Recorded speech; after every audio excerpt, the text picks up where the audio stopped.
আন্দোলনের রূপ দিয়েছিলাম। আজ সেই আন্দোলন সারা দেশের মানুষের আন্দোলন। এটি আর ইলিয়াস কাঞ্চনের আন্দোলন নয়, এটি মানুষের আন্দোলন। আমি বর্তমানে শারীরিকভাবে অসুস্থ। দেশবাসীর কাছে আমার জন্য আন্তরিক দোয়া কামনা করছি।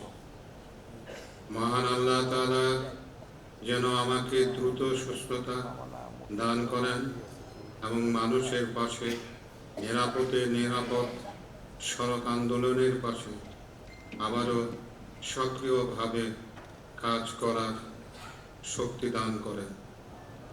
আমিও দেশের প্রতিটি মানুষের সুস্বাস্থ্য, নিরাপত্তা, শান্তি ও সমৃদ্ধি কামনা করছি।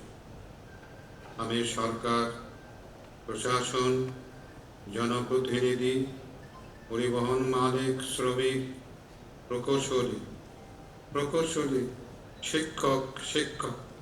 শিক্ষার্থী, গণমাধ্যম এবং দেশের প্রতিটি সচেতন নাগরিককে এই আন্দোলনের অংশ হতে বলবো। আমরা একে অপরের প্রতিপক্ষ নই, আমরা সবাই মানুষের জীবন রক্ষার সহযোদ্ধা। আমার স্বপ্ন আপনাদের কাছে দিয়ে গেলাম। আমি না থাকলেও আপনারা নিরাপদ সড়ক বাস্তবায়ন ভূমিকা রাখবেন। আল্লাহ হাফিজ। আল্লাহ আপনাদের সকলের সুস্বাস্থ্য কামনা করেন। আসসালামু আলাইকুম।